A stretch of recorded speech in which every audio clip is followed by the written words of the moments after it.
വളരെ പ്രധാനപ്പെട്ട സമയങ്ങളിലൂടെ കടന്നു പോകുന്ന നമ്മെ സംബന്ധിച്ചിടത്തോളം ബലിപെരുന്നാളിൻ്റെ ചൂടാറുന്നതിന് മുമ്പാണ് നാം എല്ലാവരും ഈ വെള്ളിയാഴ്ചയിൽ ഇവിടെ ഒത്തുചേർന്നിട്ടുള്ളത്.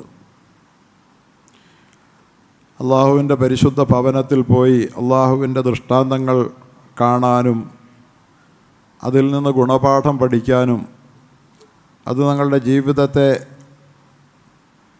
നേർദിശയിൽ നയിക്കാനുള്ള പ്രചോദനമായി മാറാനും വേണ്ടി ലോകത്തിൻ്റെ നാനാഭാഗത്തു നിന്നും ഒഴുകിയെത്തിയ ലക്ഷോപലക്ഷങ്ങൾ. അവർ അവിടെ കണ്ടത് അള്ളാഹുവിൻ്റെ ദൃഷ്ടാന്തങ്ങളാണ്.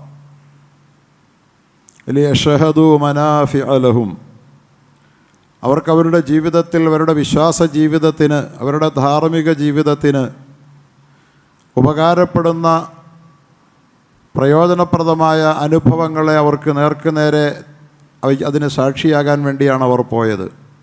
അള്ളാഹു പറയുന്നുണ്ട്, സഹോദരങ്ങളെ, അങ്ങനെ പോയി നമ്മിലേക്ക് മടങ്ങി എത്തിക്കൊണ്ടിരിക്കുന്ന നമ്മുടെ ഹാജിമാർ നമ്മുടെ പല നാടുകളിലും എത്തിച്ചേർന്ന് കഴിഞ്ഞിട്ടുള്ള വന്നു ചേർന്നുകൊണ്ടിരിക്കുന്ന സമയത്താണ് നാം ഹാജിമാരെ യാത്രയാക്കിയപ്പോൾ കാണിച്ച ഉത്സാഹം പോലെ ഹാജിമാർ മടങ്ങിയെത്തുമ്പോഴും ഹാജിമാരുമായുള്ള ബന്ധം സ്ഥാപിക്കാനും അത് നിലനിർത്താനും നാം ശ്രമിക്കണം. കാരണം ഇന്നത്തെ ഒരു ലോകം നല്ല ബന്ധങ്ങളുടെ, നല്ല സൗഹൃദങ്ങളുടെ അഭാവമുള്ള ഒരു ലോകമാണ്. പരിശുദ്ധമായ ദീനുൽ ഇസ്ലാമിൻ്റെ മനോഹരമായ സംസ്കാരത്തെ ഉയർത്തിപ്പിടിക്കാൻ ഇന്ന് ആളുകൾ വിമുഖത കാണിക്കുമ്പോൾ, ഇസ്ലാം വിരുദ്ധ സംസ്കാരം ലോകമാകെ വ്യാപകമാകുമ്പോൾ, അതിൻ്റെ പക്ഷം ചേരാൻ വേണ്ടി മുസ്ലിമീങ്ങൾ പോലും തയ്യാറാകുമ്പോൾ നമുക്ക് നല്ലൊരു കൂട്ട്, നല്ലൊരു സൗഹൃദം ഇന്ന് ലഭ്യമാകുന്നില്ല. ഒരു മനുഷ്യൻ്റെ ഇസ്ലാമിക നന്മയിൽ ഏറ്റവും വലിയ പങ്കുവഹിക്കുന്ന ഘടകം അവൻ ആരോടൊപ്പം ചേരുന്നു എന്നതുകൂടിയാണ്. യാ അയ്യുഹല്ലദീന ആമനുത്തഖുല്ലാഹ വകൂനൂ മഅസ്സാദിഖീൻ. അള്ളാഹു പറയുന്നു, വിശ്വാസികളെ, നിങ്ങൾ അള്ളാഹുവിനെ സൂക്ഷിച്ച് ജീവിക്കുക, നിങ്ങൾ അള്ളാഹുവിനെ പേടിച്ച് ജീവിക്കുക, അത് മതി നിങ്ങൾക്ക്. പക്ഷേ വകൂനൂ മഅസ്സാദിഖീൻ, ആ വിശ്വാസത്തിൽ ആത്മാർത്ഥതയും സത്യസന്ധതയുമുള്ള സാദിഖീങ്ങളോടൊപ്പം നിങ്ങൾ കൂടുകയും ചെയ്യുക. തഖ്വ ചെയ്ത് ജീവിക്കുക എന്നത് നമുക്ക് എളുപ്പമാകണമെങ്കിൽ അതിന് നമ്മെ പ്രേരിപ്പിക്കുന്ന ഒരു കൂട്ടുകാരുടെ ഒരു വലയം നമ്മോടൊപ്പം ഉണ്ടാകണം. നമ്മുടെ സൗഹൃദങ്ങൾ വഴിമാറിപ്പോകുന്നത് നാം പോലും അറിയുന്നില്ല. പ്രഭാതം മുതൽ പ്രദോഷം വരെ നമ്മൾ സൗഹൃദം പുലർത്തുന്ന, സമ്പർക്കം പുലർത്തുന്ന നമ്മുടെ പ്രിയപ്പെട്ട കൂട്ടുകാർ നമ്മെ എന്തിന് പ്രേരിപ്പിക്കുന്നവരാണ്? അള്ളാഹുവിൻ്റെ തഖ്വയ്ക്ക് നമ്മെ പ്രേരിപ്പിക്കുന്ന ആരെങ്കിലും ആ സുഹൃൽ വലയത്തിലുണ്ടോ? നമ്മൾ ആലോചിക്കണം.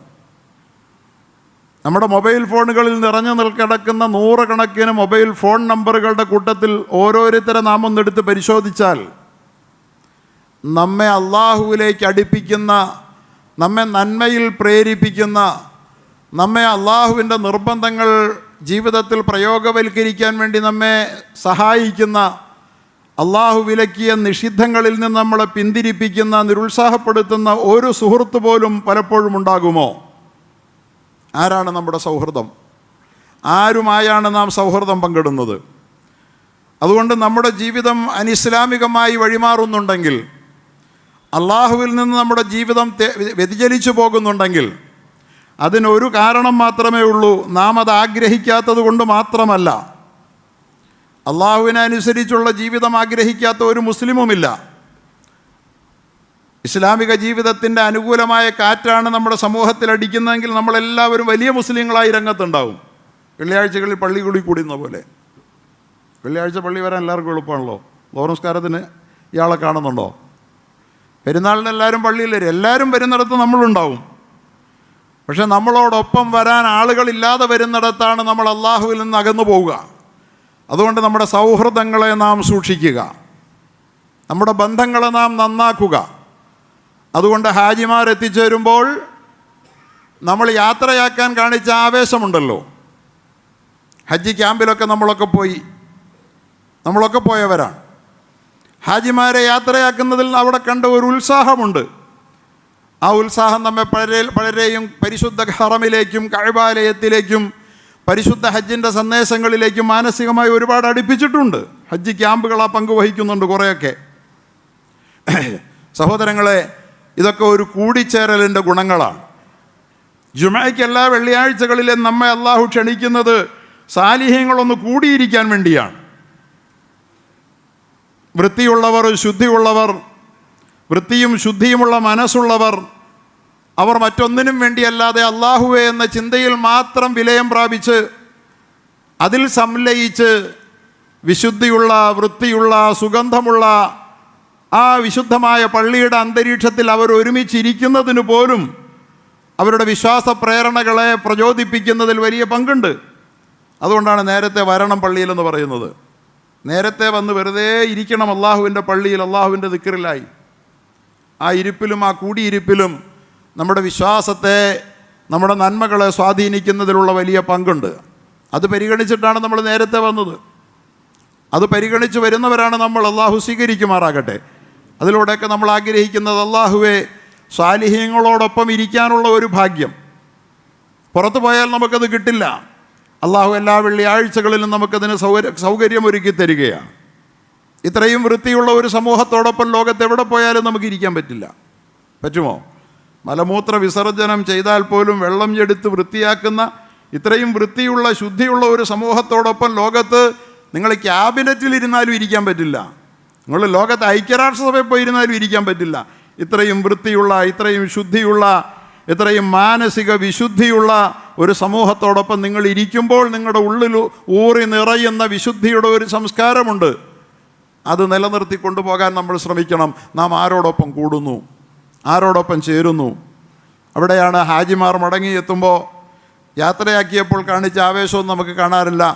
പാവം ഹാജി അവൻ്റെ വീട്ടുകാരോടൊപ്പം എയർപോർട്ടിൽ ഇറങ്ങിയിട്ട് ഏതെങ്കിലും ഒരു കാറിൻ്റെ ഒരു സീറ്റിൽ കയറി ഇരുന്നുകൊണ്ട് നേരെ പാവം വീട്ടിലേക്ക് എത്തിച്ചേരുന്നു. പണ്ടൊക്കെ ഹാജിമാർ വീട്ടിലെത്തിച്ചേർന്നാൽ ആ ഹാജിയെ ഒന്ന് കാണാൻ വേണ്ടി ആളുകൾ ചെല്ലുമായിരുന്നു, അയൽക്കാരെങ്കിലും പോകുമായിരുന്നു. ഇപ്പോൾ അതുമില്ല. ഇപ്പോൾ ആ പണിയില്ല. ഒന്നും വേണ്ടാത്ത പണിയാണ്. അവൻ ഹജ്ജ് ചെയ്തു, അവനായി അവൻ്റെ പാടായി എന്ന മട്ടായി നമുക്ക്. ആ ഹാജിയോട് പോകണം. ഹാജിയുടെ അടുത്ത് പോയിട്ട് അവിടെ കണ്ട അനുഗ്രഹങ്ങളെ, ദൃഷ്ടാന്തങ്ങളെക്കുറിച്ച്, അവിടെ അവൻ അനുഭവിച്ച അള്ളാഹുമായുള്ള ബന്ധത്തിൽ അവനുണ്ടായ അനുഭവ സാക്ഷ്യങ്ങളെ ആ ഹാജിയിൽ നിന്ന് കേൾക്കണം. ലിയഷ്ഹദൂ മനാഫിഅ ലഹും, ഈ മനുഷ്യരാശിക്ക് മുഴുവൻ ഉപകാരപ്പെടുന്ന സംഭവങ്ങൾക്ക്, രംഗങ്ങൾക്ക് സാക്ഷിയാകാൻ പോയി നമ്മുടെ നാടുകളിലേക്ക് തിരിച്ചെത്തിയ നമ്മുടെ നാടിൻ്റെ വിശ്വാസത്തിൻ്റെ പ്രതിനിധാനങ്ങളെ നമ്മൾ തേടിയെത്തണം. എന്നിട്ട് അവരുമായി നമ്മൾ ആശയവിനിമയം നടത്തണം. അവരുടെ സന്ദേശങ്ങൾ നമ്മൾ നമ്മുടെ ഹൃദയം കൊണ്ട് ഏറ്റെടുക്കണം. അങ്ങനെയൊക്കെ ചെയ്യണം. അതുകൊണ്ട് അത് നമ്മുടെ നന്മയ്ക്ക് മുതൽക്കൂട്ടാകും. നമ്മുടെ വിശ്വാസ ജീവിതത്തിന് അത് സഹായകമാകും. അല്ലെങ്കിൽ ആഗ്രഹിച്ചതുകൊണ്ടൊന്നും ഈമാനൊന്നും ഉണ്ടാകില്ല. ആഗ്രഹിച്ചതുകൊണ്ട് മാത്രം അമലുണ്ടാകുകയൊന്നുമില്ല. അമല് ഉണ്ടാകുന്നത് അനുകൂല സാഹചര്യങ്ങൾ കൂടി നാം സൃഷ്ടിച്ചെടുക്കാൻ വേണ്ടി ശ്രമിക്കുമ്പോഴാണ്. അതുകൊണ്ടാണ് റസൂലുള്ളാഹി സ്വല്ലല്ലാഹു അലൈഹി വസല്ലം അല്ലാഹു മഗ്ഫിർ ലിൽ ഹാജ്, അല്ലാഹുവേ ഹാജിക്ക് നീ പുറത്തു കൊടുക്കണേ. വലിമൻ ഇസ്തഗ്ഫറ ലഹുൽ ഹാജ്, ഒരു ഹാജി ആർക്ക് വേണ്ടി പൊറുക്കൽ തേടുന്നോ അവനും പുറത്തു കൊടുക്കണേ. മുസ്ലിമിനെ സംബന്ധിച്ചിടത്തോളം താൻ മാത്രമായി തൻ്റെ അള്ളാഹുവിനോട് അടുക്കാൻ വേണ്ടി ശ്രമിക്കുന്നു എന്ന് വിചാരിക്കുന്നതിനപ്പുറം തന്നെ പോലെ അള്ളാഹുവിനോട് അടുക്കാൻ ആഗ്രഹിക്കുന്ന സ്വാലിഹ്യങ്ങളോടൊപ്പം ചേർന്ന് അവൻ്റെ പ്രാർത്ഥനയിൽ പങ്കുചേർന്ന് അള്ളാഹുവിനോട് അടുക്കുന്നവനാണ് മുസ്ലിം. അവൻ്റെ പ്രാർത്ഥന എനിക്ക് വേണ്ട, കൂട്ടായ ഒരു പ്രാർത്ഥന നടന്നാൽ അതിനെനിക്കൊരു റോളുമില്ല, അതിൽ എന്ന് വിചാരിക്കുന്ന ഒറ്റയാന്മാർ അത് വിശ്വാസ സംസ്കാരത്തിൽ നിന്ന് വ്യതിചലിച്ചു പോയവരാണ്. അതുകൊണ്ട് വലിയമൻ ഇസ്തഗ്ഫറ ലഹുൽ ഹാജ്, ഹാജി ആർക്ക് വേണ്ടി പൊറുക്കൽ തേടുമോ അവർക്ക് വേണ്ടിയും നീ പൊറുക്കണമേ എന്ന് റസൂലുള്ളാഹി സല്ലല്ലാഹു അലൈഹി വസല്ലം പറയുണ്ടായി. അപ്പോൾ നമ്മുടെ ഹാജി നാട്ടിൽ വന്നാൽ ഹാജിയുടെ അടുത്ത് പോകണം, ദുആ ചെയ്യാൻ പറയണം, പൊറുക്കൽ തേടാൻ പറയണം. ഹാജിയുടെ ദുആയും അവൻ്റെ ഇസ്തിഗ്ഫാറും നമുക്ക് ഉപകാരപ്പെടുമെന്ന് മുഹമ്മദ് മുസ്തഫ. അപ്പോൾ ആ നിലയിലെല്ലാം നാം ഇവിടെ സൂറത്തുൽ ബലദിൽ നമ്മൾ പഠിച്ചുവല്ലോ, അള്ളാഹുവിൻ്റെ ദൃഷ്ടാന്തങ്ങൾ, അള്ളാഹുവിൻ്റെ ഇടപെടലുകളെ, അള്ളാഹുവിൻ്റെ സ്വാധീനങ്ങളെ നമുക്കാർക്കും അവഗണിക്കാൻ പറ്റുകയില്ല. അള്ളാഹുവിൻ്റെ ദൃഷ്ടാന്തങ്ങളെ ഒക്കെ പറഞ്ഞതിന് ശേഷം അള്ളാഹു പറഞ്ഞ കാര്യമുണ്ട്, അയഹ്സബു അല്ലൻ യഖ്ദിറ അലൈഹി അഹദ്. മനുഷ്യൻ കരുതുന്നോ അവൻ്റെ മേലെ ആർക്കും ഒരു കൺട്രോൾ ഇല്ലെന്ന്. എല്ലാം അവൻ്റെ കൈകളിലാണ്. അവൻ്റെ സയൻസിന്, അവൻ്റെ ടെക്നോളജിക്ക് എല്ലാം വിധേയമാണ്. അവൻ വിചാരിച്ചതുപോലെയൊക്കെ കാര്യങ്ങൾ നടക്കും. വലിയ രാജ്യമാണ്, വലിയ രാജ്യത്തിൻ്റെ വലിയ ടെക്നിക്കൽ സംവിധാനങ്ങളാണ്. ഇതൊക്കെ ഞങ്ങൾ വിചാരിച്ചിടത്തോടെ ഞങ്ങൾക്ക് കൊണ്ടുപോകാൻ പറ്റുമെന്ന് കരുതുന്നോ? അല്ല യഖ്ദിറ അലൈഹി അഹദ്. അവൻ്റെ മേൽ ആർക്കും ഒരു കൺട്രോളും ഇല്ല എന്നവൻ കരുതുകയാണോ എന്ന് അല്ലാഹു തആല ചോദിക്കുന്നുണ്ട്. നമ്മുടെ സമീപകാലത്ത് വന്നുകൊണ്ടിരിക്കുന്ന ഓരോ വാർത്തകൾ കപ്പലിൻ്റെ അപകടങ്ങളായി, അതുപോലെ തന്നെ വിമാനാപകടങ്ങളായി, റോഡപകടങ്ങളായി, ഇതൊക്കെ യഥാർത്ഥത്തിൽ നമ്മുടെ ഇടയിൽ അരങ്ങേറിക്കൊണ്ടിരിക്കുമ്പോൾ മനുഷ്യൻ എന്തെല്ലാം പദ്ധതികൾ എത്രമാത്രം വ്യവസ്ഥാപിതമായി ആലോചിച്ചുറപ്പിച്ച് പ്ലാനിട്ട പദ്ധതികളുമായി മനുഷ്യൻ മുന്നോട്ട് നടന്നാലും അവൻ്റെ വഴിയിൽ അവൻ്റെ കാലിടറുമെന്നും അവൻ്റെ പദ്ധതികൾ പൊളിയുമെന്നും അതിൻ്റെ അപ്പുറത്തൊരു കൺട്രോൾ, അതിനപ്പുറത്തൊരു നിയന്ത്രണം വേറെയുണ്ട്. അള്ളാഹുവിൻ്റെ ഇടപെടലുകളെ, അള്ളാഹുവിൻ്റെ ആയാത്തുകളെ, അള്ളാഹുവിൻ്റെ ദൃഷ്ടാന്തങ്ങളെ ഈ ലോകത്ത് വെച്ച് കണ്ണു തുറന്ന് കാണുക, തിരിച്ചറിയുക എന്നുള്ളതാണ് ഈ ലോക ജീവിതം നമ്മോട് ആവശ്യപ്പെടുന്നത്. കാണാമറയത്തിരിക്കുന്ന റബ്ബ് അവൻ്റെ ലീലാവിലാസങ്ങൾ അല്ലെങ്കിൽ അവൻ്റെ ഇടപെടലുകളെ നമുക്ക് നേർക്ക് നേരെ കാണാനാവുന്നില്ലെങ്കിൽ അവൻ്റെ ദൃഷ്ടാന്തങ്ങളിലൂടെ അവനെ കണ്ട് അവനോടടുത്ത് അവൻ്റെ പ്രിയങ്കരരായി അവൻ്റെ ആനുകൂല്യത്തിന് അർഹരായി ജീവിച്ച് ജീവിതം കരുപ്പിടിപ്പിച്ച് പരലോക ജീവിതം സുരക്ഷിതമാക്കാൻ വേണ്ടി തന്ന ജീവിതമാണ് സഹോദരങ്ങളെ. അതുകൊണ്ട് നമ്മൾ അള്ളാഹുവിൻ്റെ ദൃഷ്ടാന്തങ്ങളെക്കുറിച്ച് ബോധവാന്മാരാകണം. ഇവിടെ നമുക്ക് അനുകൂലമായ സാഹചര്യങ്ങളോട് നമ്മൾ അടുത്ത് നിൽക്കണം. നമ്മെ അള്ളാഹുവിലേക്ക് അടുപ്പിക്കുന്ന എല്ലാ ഘടകങ്ങളെയും നാം വിലമതിക്കണം. അതിനോട് നമ്മെ ചേർത്ത് വയ്ക്കണം. ഒരു സാലിഹായ മനുഷ്യനെയും നമ്മൾ നിസ്സാരാക്കരുത്. ഒരു സാലിഹായ മനുഷ്യൻ്റെയും ദുആയെ നമ്മൾ നിസ്സാരമാക്കരുത്. അവരുടെ പ്രാർത്ഥനകളിൽ നമുക്ക് ഇടമുണ്ടാകണം. നിസ്കാരത്തിലുണ്ടല്ലോ, ഇഹ്ദിനസ് സിറാത്തൽ മുസ്തഖീം. നിസ്കാരത്തിൽ കയറി നിന്നിട്ട് നമ്മൾ അള്ളാഹുവിനോട് പറയുന്നത് എന്താ? പടച്ചവനെ, ഞങ്ങൾക്ക് നീ നേർമാർഗം തരണേ. കാരണം സന്മാർഗത്തിലൂടെ സഞ്ചരിക്കാൻ ആഗ്രഹിക്കുന്ന ഒരാൾക്ക് ഒറ്റയ്ക്ക് പോയി സന്മാർഗത്തിൽ വിജയിക്കാൻ ആഗ്രഹിക്കില്ല. എത്രയോ പേർ സന്മാർഗത്തിലൂടെ സഞ്ചരിക്കാൻ ആഗ്രഹിക്കുന്നവർ. മദ്യപാനികൾ പലരും മദ്യപിക്കരുതെന്ന് ആഗ്രഹിക്കുന്നുണ്ട്. വ്യഭിചാരികൾ, പ്രണയക്കുരുക്കിൽ അകപ്പെട്ടു പോയവർ പലരും വേണ്ട എന്ന് വിചാരിക്കുന്നുണ്ട്. പലിശയ്ക്ക് അടിമപ്പെട്ടു പോയവർ പലരും വേണ്ടെന്ന് വിചാരിക്കുന്നുണ്ട്. പക്ഷേ അവർക്കത് സാധ്യമാകുന്നില്ല. കാരണം എന്താ? സാഹചര്യങ്ങൾ അനുകൂലമല്ല. അതിനവനെ പ്രേരിപ്പിക്കുന്ന സാഹചര്യമാണ്. സഹോദരങ്ങളെ, അതുകൊണ്ട് എപ്പോഴും നാം നമ്മുടെ ഹിദായത്ത് ഇഹ്ദിനാ, അല്ലാഹുവേ സന്മാർഗത്തിലേക്ക് ഞങ്ങളെ ഒന്നിച്ച് നടത്തണേ. ഒറ്റയ്ക്ക് നിസ്കരിക്കുമ്പോഴും അങ്ങനെ ഓതാൻ പറ്റുള്ളൂ. ഇഹ്ദിനിസ് സിറാത്തൽ മുസ്തഖീം എന്ന് ഒറ്റയ്ക്ക് നിസ്കരിക്കുമ്പോൾ ഓതിയ നിസ്കാരം ബാത്തില. അള്ളാഹ് പഠിപ്പിച്ചു തന്നിരിക്കുന്ന സൂറത്തുൽ ഫാത്തിഹയിൽ ഒറ്റയ്ക്ക് നിസ്കരിക്കുമ്പോഴും ഞങ്ങളെ നേർമാർഗത്തിൽ നയിക്കണമെന്നാണ്. ഞാൻ മാത്രമായിട്ട് പോകുന്ന ഒരു നേർമാർഗ്ഗമില്ല, അത് എളുപ്പമല്ല. അതുകൊണ്ട് പല ആളുകൾക്കും വിശ്വാസം വരുമ്പോൾ, ഇച്ചിരി വിശ്വാസപരമായ അറിവൊക്കെ നേടുമ്പം വിശ്വാസത്തിൻ്റെ തണ്ട അഹങ്കാരമാണ്. ഞാനും എൻ്റെ അള്ളാഹും ഓക്കെ, ബാക്കി എല്ലാവരും പഴച്ചവരാ. നോ, ഉമ്മത്ത്, നമ്മുടെ സമുദായം, ആ സൊസൈറ്റി നമുക്ക് ഹിദായത്തിന് സഹായകമായി നമ്മുടെ കൂടെ ഇല്ലെങ്കിൽ നമ്മുടെ ഹിദായത്ത് നമുക്ക് തകർന്നു പോകും, നഷ്ടപ്പെട്ടു പോകും. അല്ലേ? ഞാൻ എപ്പോഴും ഓർമ്മിപ്പിക്കാറുള്ളതാണല്ലോ, നമ്മുടെ പള്ളിക്ക് മുമ്പിൽ വ്യഭിചാരശാല അരങ്ങേറുന്നതിന് കാരണം എന്താ? സൊസൈറ്റി അനുകൂലമായതാണ്. അതിനെതിരായ ഒരു പ്രവണത സൊസൈറ്റിയിലില്ലാത്തത് കൊണ്ടാണ്. അല്ലെങ്കിൽ ഈ പള്ളിക്കുള്ളിൽ വ്യഭിചാരം നടക്കുമോ? 9 മണിയായാൽ പരസ്യമായ വ്യഭിചാരം. സൊസൈറ്റി അനുകൂലമായാൽ ഏത് നിഷിദ്ധവും നമ്മുടെ സമൂഹത്തിൽ വളരെ പെട്ടെന്ന് പ്രചാരം നേടും. അതുകൊണ്ട് ഇഹ്ദിനസ് സിറാത്തൽ മുസ്തഖീം, പടച്ചവനെ ഞങ്ങളെ സന്മാർഗത്തിൻ്റെ സംഘത്തോടൊപ്പം നേർവഴിക്ക് നയിക്കണേ. സന്മാർഗത്തിൻ്റെ കൂടാരത്തോടൊപ്പം സഞ്ചരിക്കണം. ആ കൂട്ടായ്മകളിൽ നിന്ന് മാറരുത്. അള്ളാഹുവിൻ്റെ ദൃഷ്ടാന്തങ്ങളെ അറിഞ്ഞും അടുത്തും ചിന്തിച്ചും ചർച്ച ചെയ്തും അതിന് നമ്മെ പ്രേരിപ്പിക്കുന്ന ആളുകളോടടുത്തും അവരിൽ നിന്ന് കേട്ടും അവരോട് ചർച്ച ചെയ്തും അവരുടെ പ്രാർത്ഥനകളിൽ പങ്കുപറ്റിയും തന്നെ വേണം നമ്മുടെ ഇസ്ലാമിക നൗക കരക്കടിപ്പിക്കാൻ. ഇസ്ലാമിക നൗകയെ കരക്കടിപ്പിക്കാൻ ആ ഈ കപ്പൽ എവിടെയും ഏത് സമുദ്രത്തിൽ ആണ്ടുപോകാതിരിക്കാൻ അതിൽ നമ്മൾ വളരെ സൂക്ഷ്മത വേണം. അതുകൊണ്ടാണ് അള്ളാഹു പറഞ്ഞത്, സുമ്മ കാന മിനല്ലദീന എല്ലാ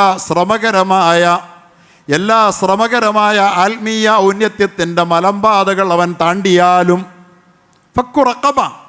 എന്താ നിങ്ങൾക്ക് ഇത്തിരി വിഷമകരമായ മലമ്പാത താണ്ടാൻ പറ്റാത്തതെന്ന് ചോദിച്ചല്ലോ അല്ലാ.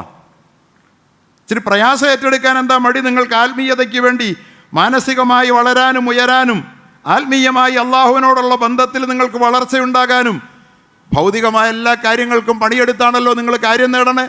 എന്തോരധ്വാനം, രാപ്പകൽ ഭേദമില്ലാത്ത പണി. പക്ഷേ അള്ളാഹുവിന് വേണ്ടി മാത്രം നിങ്ങൾക്കതിന് നേരമില്ലല്ലോ. അള്ളാഹു പറയുകയാണ് ഫഖു റഖബ, അത് അടിമയെ മോചിപ്പിക്കലാണ്. ഇത്ആമുൻ ഫീ യൗമിൻ ദീ മസ്ഗബ, കഷ്ടതയുടെ നാളുകളിൽ അഗതിക്ക് അന്നം കൊടുക്കലാണ് എന്നൊക്കെ പറഞ്ഞിട്ട് ഇതൊക്കെ കൊടുക്കുമ്പോഴേ ഉള്ളൂ നിങ്ങൾ ഔന്നത്യത്തിൻ്റെ പടവുകളിലേക്ക് നിങ്ങൾക്ക് എത്താൻ പറ്റുള്ളൂ. നിങ്ങളുടെ മാനസിക ഉയർച്ച അവിടെ നിങ്ങൾ ആർജിക്കുകയുള്ളൂ. എന്നിട്ട് അള്ളാഹു പറഞ്ഞതെന്താ? നമ്മൾ പറഞ്ഞതാണ് സുമ്മ കാന മിനല്ലദീന ആമനു. ഇതെല്ലാം ചെയ്തിട്ടും ഇതൊന്നും ചെയ്യാത്ത ആളുകളെ കുറിച്ചല്ല പറഞ്ഞത്. അവരെങ്ങും ആകാൻ പോകുന്നില്ല, ഒന്നും ആകാനും പോകുന്നില്ല. അവർ മലമ്പാത താണ്ടാൻ നിശ്ചയിച്ചവരാണ്. ഏത് ദുർഘടമായ പ്രയാസങ്ങൾ മുമ്പിൽ വന്നാലും അതെല്ലാം മറികടന്നുകൊണ്ട് കഷ്ടതയുടെ നാളുകളിൽ പോലും അഗതിക്കെണ്ണം കൊടുത്ത് പല കുരുക്കുകളിലും അകപ്പെട്ടു പോയ ആളുകളെ അവരെ അവരുടെ കുടുക്കുകളിൽ നിന്ന് അടിമത്വത്തിൽ നിന്ന് മോചിപ്പിച്ച് തന്നാലാവും വിധം എല്ലാം ചെയ്തിട്ടും സുമ്മ കാന മിനല്ലദീന ആമനു, അവർ ഈമാനുള്ളവരുടെ കൂട്ടത്തിൽ സംഘത്തിൽ ചേരുകയും ചെയ്തു. ഈമാനുള്ള ആളുകളുടെ കൂട്ടത്തിൽ നിന്ന് മാറി നടക്കരുത്.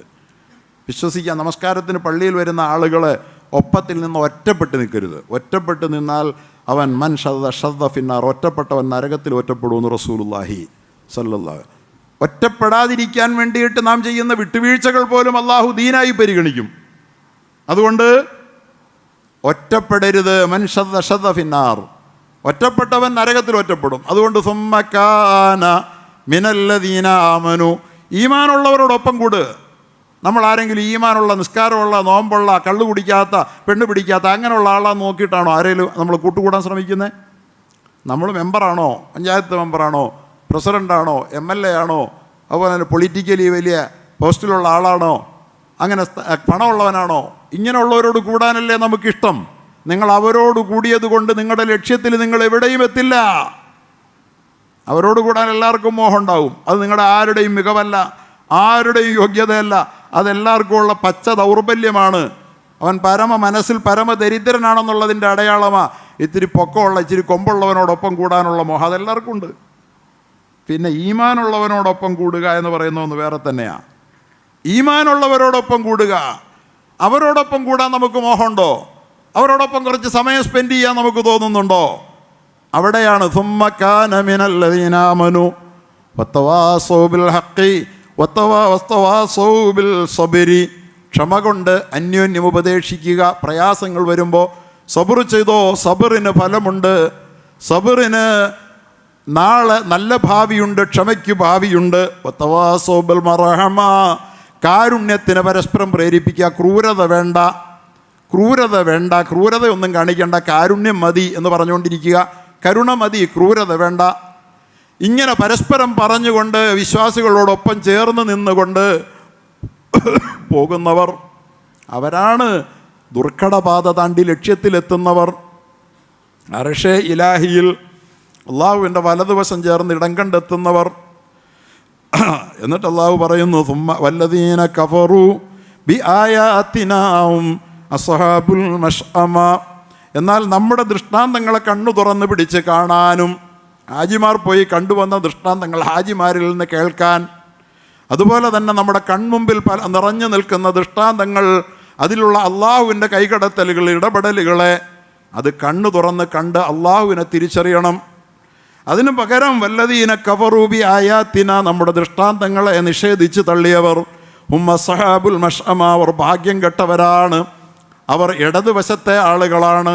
നാളെ പരലോകത്ത് നരകാവകാശികളാണ്. അലൈഹിം നാറും മുസദ, അവരുടെ മേൽ അഗ്നികൾ വലയം ചെയ്യുന്നതാണ്. സഹോദരങ്ങളെ, പടച്ചവൻ്റെ ദൃഷ്ടാന്തങ്ങളിൽ കണ്ണു തുറന്നു പിടിച്ചു വേണം നമ്മൾ ജീവിക്കാൻ. വലിപ്പമെന്ന് പറയുന്നത് ഈ ലോകത്ത് നമ്മൾ എത്ര വളർന്നാലും ആ വളർച്ചയൊക്കെ യഥാർത്ഥത്തിൽ നമുക്ക് അല്ലാഹ് തന്ന സാധ്യതകൾ ഉപയോഗിച്ചുള്ള വളർച്ച മാത്രമാണ്. ആ വളർച്ചകളെ നിയന്ത്രിക്കുന്ന ഒരാൾ മുകളിലുണ്ട്. കപ്പലിലാകട്ടെ, വിമാനത്തിലാകട്ടെ, കരവാഹനങ്ങളിലാകട്ടെ, അതൊക്കെ പടച്ച തമ്പുരാൻ നമുക്ക് തന്ന വേറൊരു ജീവിക്കും അതൊന്നും വെട്ടിപ്പിടിക്കാനായില്ല. അള്ളാഹു മനുഷ്യർക്ക് വേണ്ടി മാത്രമാണ് അത്തരത്തിലുള്ള വാഹന വിപ്ലവം സൃഷ്ടിച്ചു തന്നത്. വാഹനം അള്ളാഹുവിൻ്റെ ദൃഷ്ടാന്തമാണ്. ആകാശവാഹനം ദൃഷ്ടാന്തമാണ്. അതുപോലെ തന്നെ ജലവാഹനങ്ങൾ ദൃഷ്ടാന്തമാണ്. കരവാഹനങ്ങൾ ദൃഷ്ടാന്തമാണ്. ഇതെല്ലാം അള്ളാഹു കൊടുത്തതാണ്. അള്ള തരാതെ ഇതൊന്നും ഉണ്ടാക്കാൻ വേറൊരു ജന്തുവിനും കഴിഞ്ഞിട്ടില്ലല്ലോ. എന്തേ മനുഷ്യന് മാത്രം കഴിഞ്ഞു? ഈ ജന്തുവിൽ നിന്ന് വ്യത്യസ്തനായി നമുക്ക് തന്ന സാധ്യതകൾ നമ്മുടെ മിടുക്കല്ല. ഫ്ലൈറ്റുകൾ ആകാശത്തോടുകൂടി ഇങ്ങനെ ചീറി പറക്കുമ്പോൾ അത് മനുഷ്യൻ്റെ മികവാ, ദൈവം തോറ്റു എന്നാ പല വിഡ്ഢി പരീക്ഷകളും വിചാരിക്കുന്നത്. ഞാൻ പറഞ്ഞിട്ടുണ്ടെന്ന് തോന്നുന്നു, മനുഷ്യൻ എത്ര ദുർബലനായിരുന്നിടത്തെന്നാണ് അള്ളാഹ് വളർത്തിയത്. ഒരു കുളക്കടവിൽ കൊണ്ടുപോയി ഒരു താറാവിൻ്റെ കുഞ്ഞിനെയും ഒരു കഴുതക്കുട്ടിയെയും ഒരു മനുഷ്യക്കുഞ്ഞിനെയും നിർത്തിയാൽ താറാവിൻ്റെ കുഞ്ഞ് ഇറങ്ങി നീന്തിപ്പോകും, പഠിപ്പിക്കേണ്ട ആരും. കഴുതക്കുട്ടി വെള്ളത്തിൽ വീണ് ചത്തുപോകുമെന്ന് പറഞ്ഞ് തിരിച്ചു പോകും. മനുഷ്യൻ്റെ കുഞ്ഞതിൽ വീണ് മരിച്ചും പോകും. കാരണം അവൻ അറിയില്ല. ഈ ദുർബലാവസ്ഥയിൽ നിന്ന് നീ ആകാശത്തു കൂടി പറക്കുന്നത് അള്ള തന്നതാണ്. നീ വിമാനത്തിൽ സഞ്ചരിക്കുമ്പോൾ നീ ഓർക്കണം, അള്ളാഹു എൻ്റെ ഉള്ളിൽ നിക്ഷേപിച്ച കഴിവ് കൊണ്ട് നേടിയ വളർച്ചയാണിത്. ഇതെല്ലാം അള്ളാഹുവിൻ്റെ ദൃഷ്ടാന്തങ്ങളാണെന്നതിനെ കാണാൻ നമുക്ക് കഴിയുന്നില്ല എങ്കിൽ അതെല്ലാം വലിയ വിനകളായി, ദുരന്തങ്ങളായി നമ്മുടെ മുമ്പിൽ കാട്ടിത്തന്നുകൊണ്ടും അള്ളാഹു അവൻ്റെ ദൃഷ്ടാന്തങ്ങളിലേക്ക് നമ്മുടെ ശ്രദ്ധ ക്ഷണിക്കും. ആകാശവാഹനങ്ങൾ അവലം യറൗ ഇല ത്വയ്രി ഫൗഖഹും, സൂറത്ത് തബാറക്കയിലുള്ള ചോദിക്കുന്നുണ്ട്, അവലം യറൗ ഇല ത്വയ്രി ഫൗഖഹും സഫാത്തിൻ, ആകാശത്ത് ചിറക് വിരിത്തി പറക്കുന്ന പക്ഷികളെ കണ്ടില്ലയോ അവർ? യഖ്ബിളന അസഫാത്തിൻ വയഖ്ബിളൻ, ചിറക് വിടർത്തിയും ഒതുക്കിയും പറക്കുന്ന പക്ഷികൾ. മായുംസിക്കുഹുന്ന ഇല്ല റഹ്മാൻ, റഹ്മാനായ പരമകാരുണികനായ അള്ളാഹു അല്ലാതെ ആരും അവയെ ആകാശത്തിൻ്റെ വായുവിൽ പിടിച്ചു നിർത്തുന്നില്ല. ആകാശവായുവിൽ അവയെ പിടിച്ചു നിർത്താൻ കഴിഞ്ഞത് അവയുടെ മിടുക്കല്ല, അള്ള അവയെ പിടിച്ചു നിർത്തിയതാ അല്ലേ? അള്ള പിടിച്ചു നിർത്താതെ ഒരു പക്ഷിക്ക്, മിടുക്കനായ മനുഷ്യനെന്തേ പറ്റാത്തെ?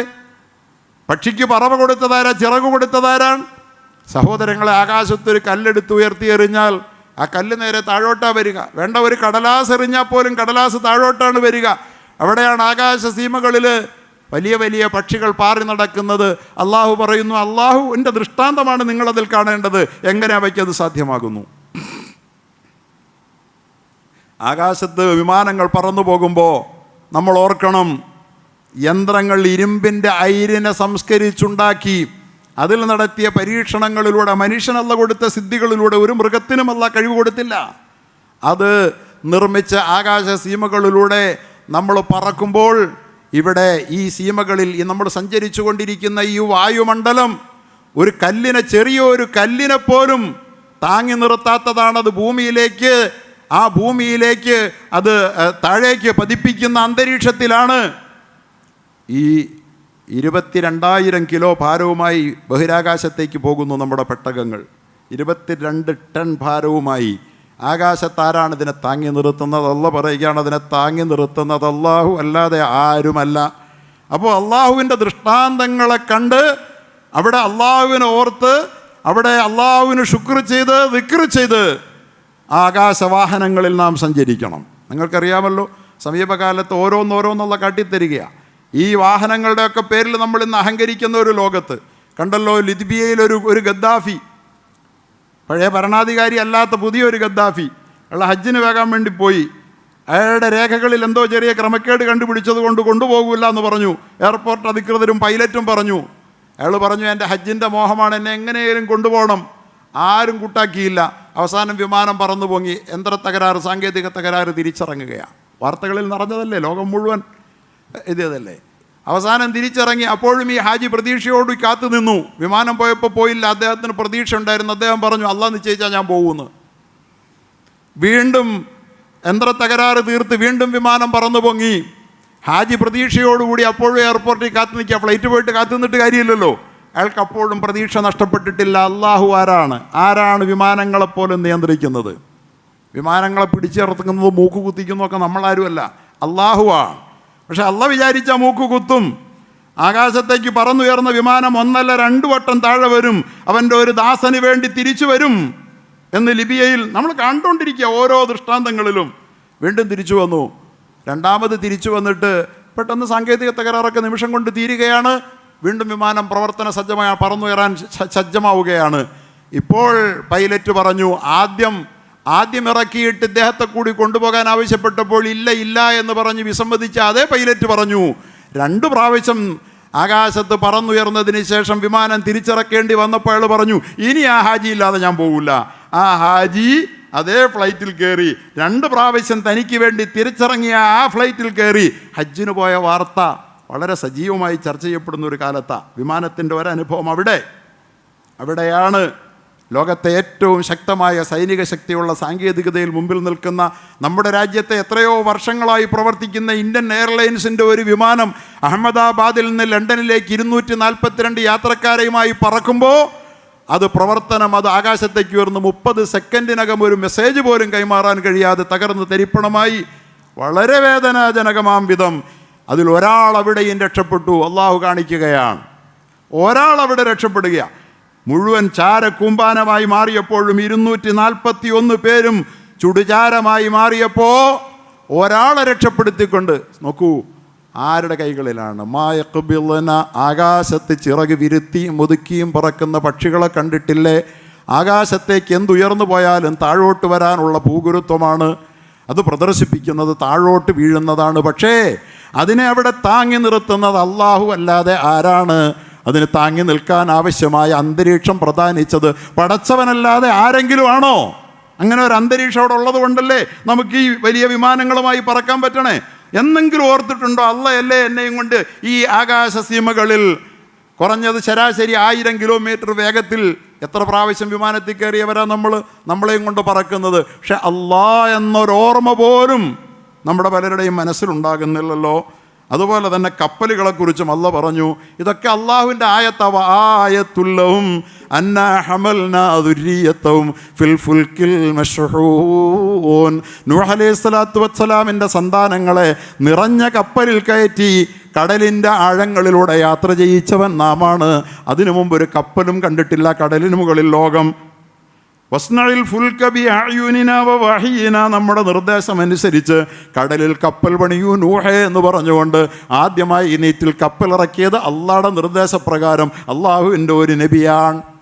ആ തകർന്നടിഞ്ഞ കപ്പൽ ഇന്ന് വീണ്ടും കണ്ടെടുക്കപ്പെട്ടിരിക്കുന്നു. ഇതെല്ലാം റബ്ബിൻ്റെ ദൃഷ്ടാന്തമാണ്. കാരണം എന്തിനാണ്?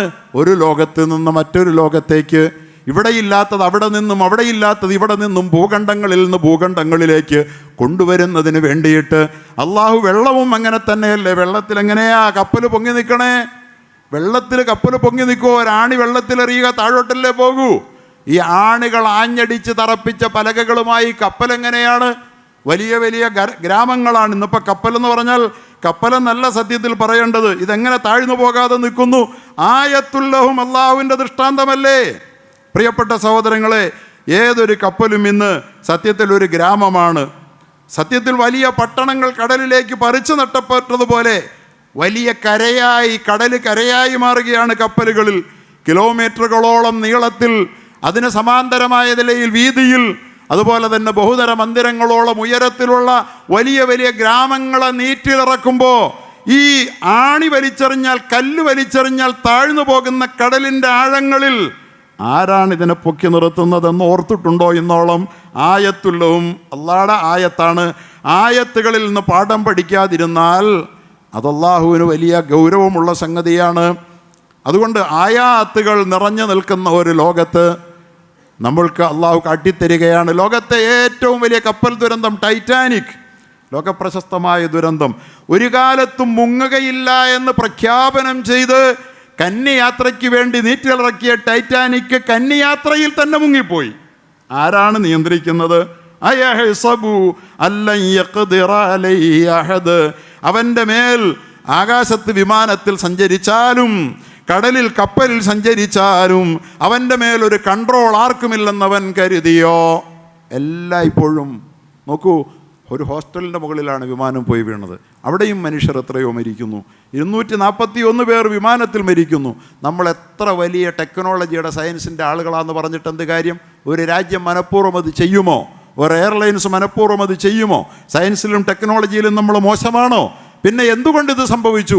ഇതൊക്കെ ഇതിനെല്ലാം അപ്പുറത്തൊരു നിയന്ത്രണം അള്ളാഹുവിൻ്റെതുണ്ട്. അതുകൊണ്ടാണ് സുബ്ഹാനല്ലദീ സഖറ ലനാ ഹാദാ, വാഹനയാത്രയിൽ അള്ളാഹുവേ നീ എത്ര പരിശുദ്ധൻ, ഇതിനെ അധീനപ്പെടുത്തി തന്നത് നീയാണ്, ഞാനല്ല.